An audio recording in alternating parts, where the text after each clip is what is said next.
It's a Sunday afternoon walk. I got that timber home Friday night and just left it in the truck, fully expecting to go out and work on it on Saturday. Woke up early wanting to, and my left shoulder didn't want to move upwards for me. Extreme pain in my left elbow. Okay, easy, come on.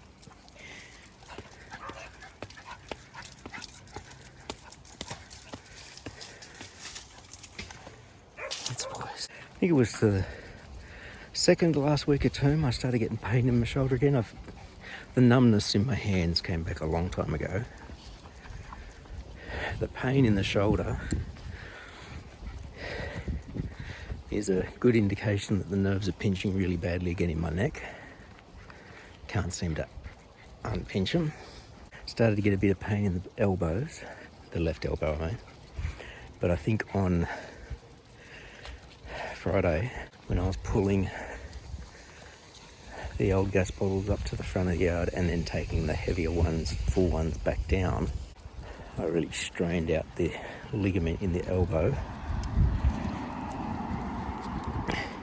And I obviously re-pinched something badly because I said it hurts to lift my elbow. Oh, it hurts to lift my shoulder up past that. Twisting my hand while gripping things shoots the pain straight through that elbow. Yesterday, I don't think I did anything.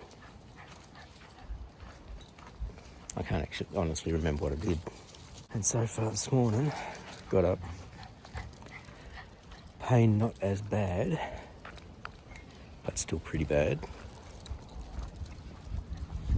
So I haven't really done anything until now. And it's probably around 1:30. When we get back, I'll at least unload the truck. I got the truck booked in for a service on Wednesday. We've got the dentist again tomorrow. Yeah, I'll see if I can try and do something with that parcel box this afternoon when we get back.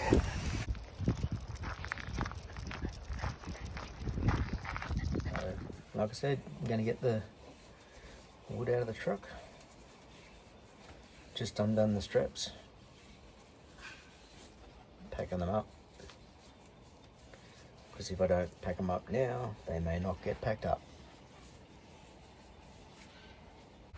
I'll try and make a start on this. On the letterbox name.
That's as far as I've got with the letterbox.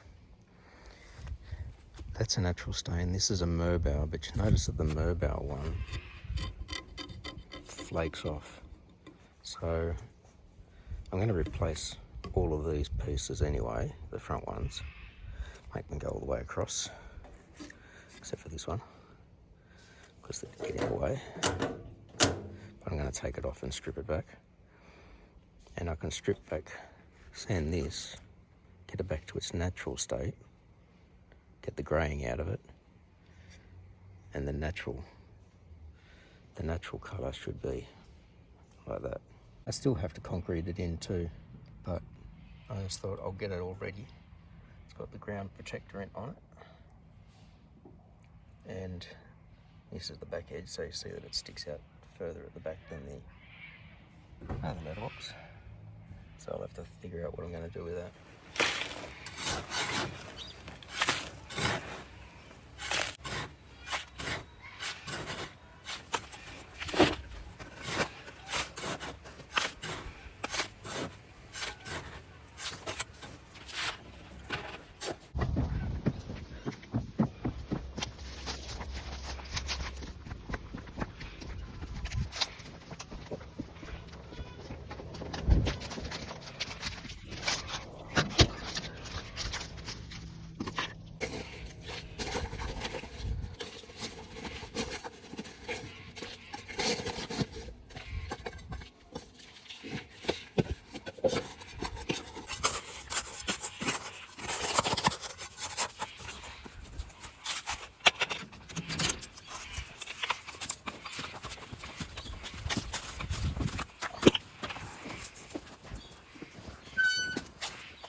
So I'm going to use this one to replace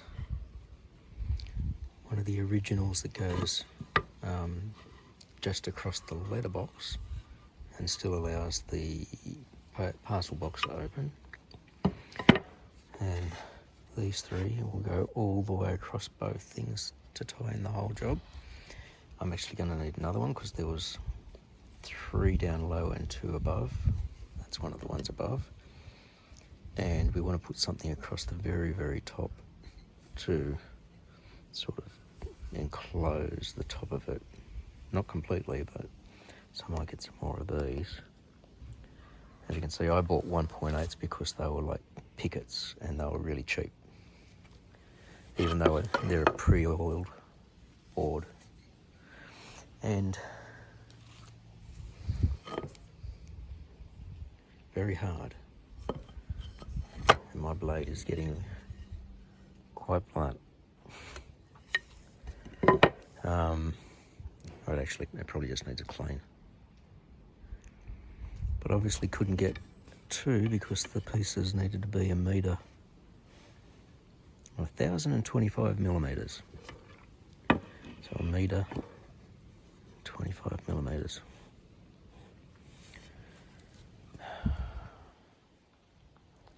I don't think we're going to sort of frame in the box like we got the other little box. I don't think that it'll look that cool. So I might be able to return the other boards that I bought because they're just in a rack, haven't been touched.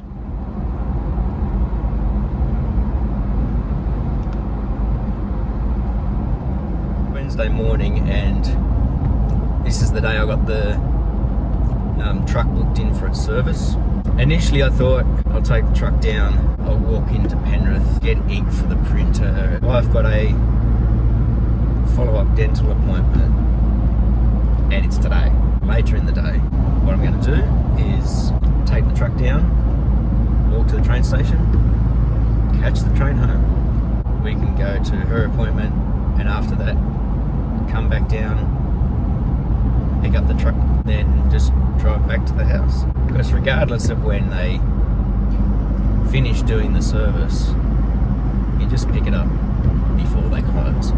I remember one time, one of the very first services that was in a holiday, and I didn't know how long the service was going to take on this.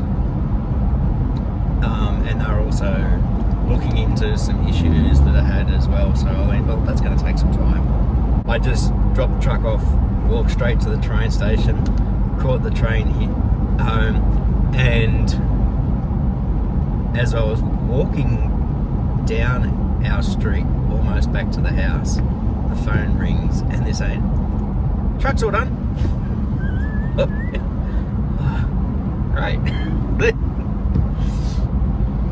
And just went back later. I don't think there's anything major with this service. The big one was the last one that required the timing kit.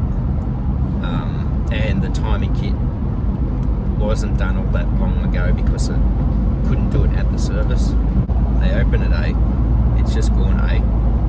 So I'll get down there probably around 20 past 8:30. I've said to make sure I dress warm since I'm coming back on the public transport. Put on my work boots because they're nice and thick. Work pants. The work pants aren't the warmest of my pants, but they've got the pockets I need for public transport. And this is definitely warmer than a regular hoodie. I mean, they call it polar fleece for a reason. Really fleecy and warm on the inside. On the outside, it's got a more, like a smoother texture than some of my other polar fleece tops that I've had for many years. So it's, the technology's come a long way. I remember my very first polar fleece top I got to go to Tasmania, and I got that from Paddy Palin, the adventure and climbing store in the city. And it was thick, very warm, but it was a lot thicker. And I've had some other ones since that have been thinner, still very warm, but the texture on the outside is just not as smooth as this. And I think with this texture would clean a lot better, being a tradie top. Like you can't really, I don't know if you can really tell now, but this stuff is reflective at night, like really reflective. So I can really understand why our tradies wear the bright orange and the bright yellow versions of this, because they're really warm and they obviously wash well because they dry out quick.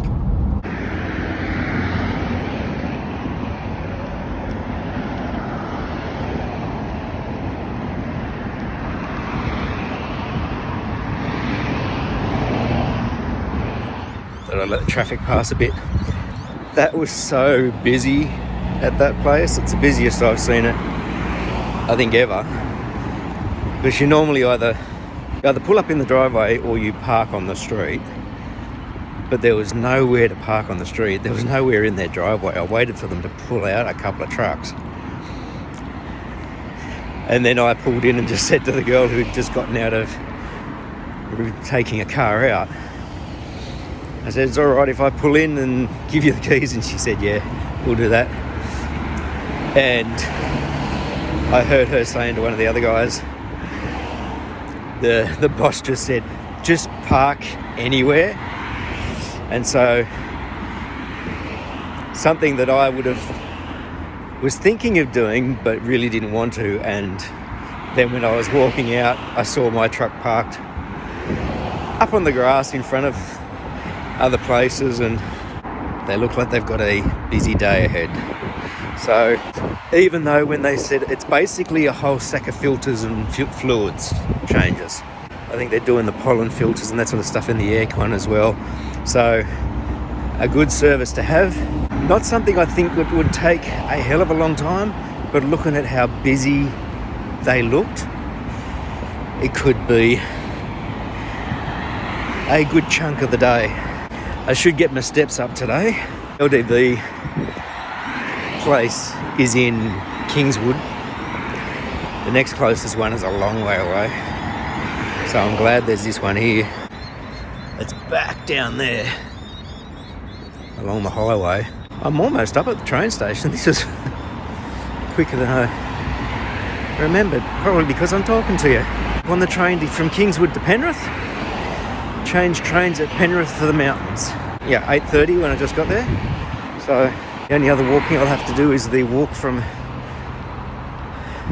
our train station to the house, which is, I think, about 3 k's. I'll actually find out today. I'll set my walking exercise on my watch like I've just done now and actually see how long of a walk it is. I'd walk a different way than I would driving, because the train station's on the highway, so I'd walk along the highway because it's not as hilly as the back streets. Almost to Kingswood Station. And these boots are nice and comfortable to walk into, so I'm glad I wore these.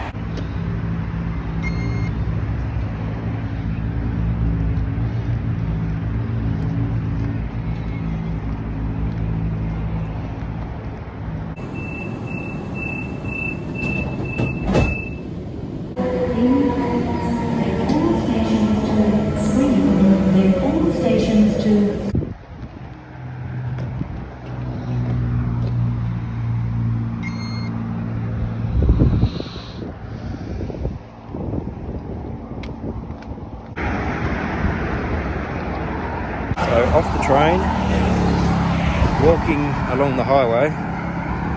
As I said, it's a less undulating route to walk. I'm going to have to deal with enough hills when I get off the highway. When I got to the station, I asked the conductor on the platform whether the toilets are open, because they tend to lock them. According to the sign, they were going to be locked in about 20 minutes. Because they don't hang around all day. And when I came out, the Indian Pacific was travelling down the train line. But the train that travels between Perth and Sydney was heading down the mountain towards Sydney. I only just sort of caught the last bit of it, but I noticed some people standing around watching it, all the train enthusiasts. Maybe I'll catch it another day. This area is loud. I'm just going to continue listening to Making It as I walk. you can see these.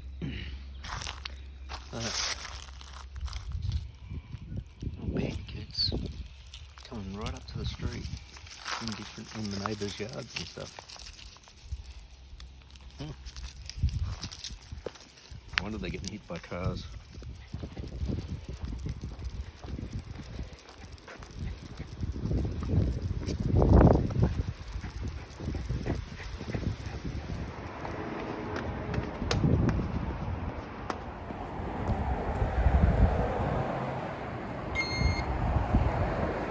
Comedy of errors, this Arvo.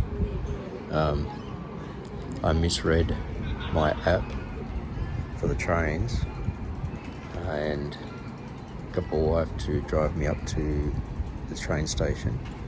Realised I was then half an hour early, which I thought, cool, definitely won't miss the train. Train came, got on it. It ran late, so I've missed my connecting train in Penrith. The next train arrives now in 2 minutes, but then I've got to walk really fast to try and get down to the garage where the truck is. I've rung them to let them know that the train ran late, and I'll hopefully get there just before they close at 5, so that I can pay and get my keys back for the truck. Anyway, I think the train's about to arrive.